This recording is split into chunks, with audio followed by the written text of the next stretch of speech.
So, when did the expropriation process start for you? It started about, probably about 2 years ago, 2.5 years ago. Yeah. And how were you approached about the situation? Well, basically it was through letters from the ministry, telling me this project was probably going to go ahead, and then maps came of what they were actually going to do and everything. So yeah. Did you feel that you were offered a fair deal? No. How did you feel that they treated you? Well, I was just surprised there was no negotiation with it at all. They came in with their price, they set it on the table, and they said, the first guy was really, like a car, like a salesman, eh? Sign this thing, it's a good deal for you, blah, blah, blah. And I said, no, it's not. It's not a good deal. Can we negotiate? Like you guys are way low. And no, there was no negotiation. It's their way or no way. Eh? I have to prove everything. How many appraisals have you had done? Well, the highways did two. They paid for them, and then I wasn't happy with those two. So they said you have to get another appraisal if you want to get the monetary value up. So I did get another appraisal, and the guy seemed really good. But he only got me about $20,000, so I wasn't happy with that.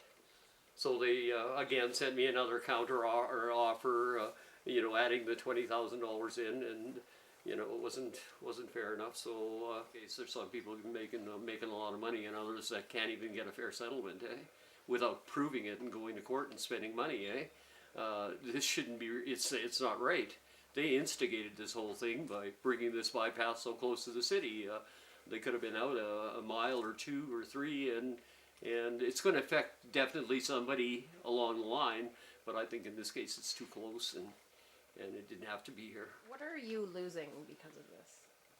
Well, I feel, I'm basically losing everything. They won't compensate me properly for my house and that, so basically I've got to really scale my life down here. It was a really nice house and very comfortable and everything, and now I'm in a trailer. So, I got nothing wrong with the trailer. The trailer's really nice, but it's just not the same, eh? And everything. Now I got to drive every day twice a day to feed my horses and look after my animals and stuff. So it's basically turned my life upside down. I'm trying to set up a new farm, but without financial compensation, proper financial, I can't do it. The costs are just too high. So, but I'm trying. So why does this matter to you? Why? Because of my life.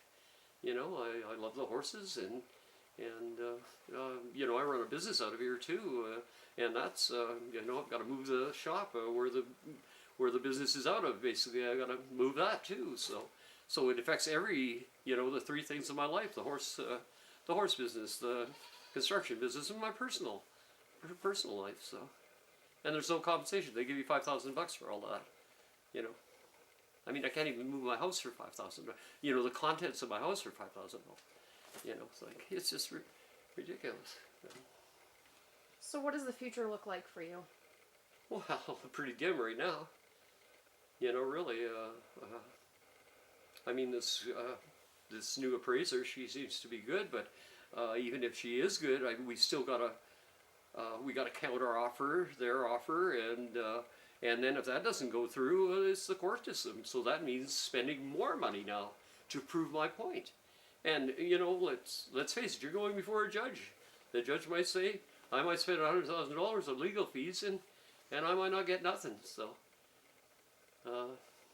it's I don't feel very good. Yeah, it's depression really. Everything is down. Pretty happy-go-lucky guy in most cases, but this is it's just bad. It's just the whole scenario. I thought it would be a good thing when they came, because my horses and my animals and everything, they don't need to be close to a major highway in Saskatchewan, with 28,000 cars going by a day, but it turned out to be just a black hole. It's just bad.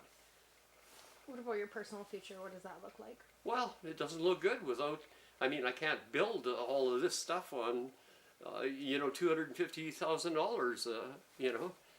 Just a new ring and barn is going to cost me upwards of $1 million, eh? So I'm just really sad about the whole system, like the way it's set up. It's just not right. But again, who am I to say? I'm just a little guy here. Some people are making millions of dollars on this, and I just want my fair value for this farm, and I have to fight to prove that. It's just not right.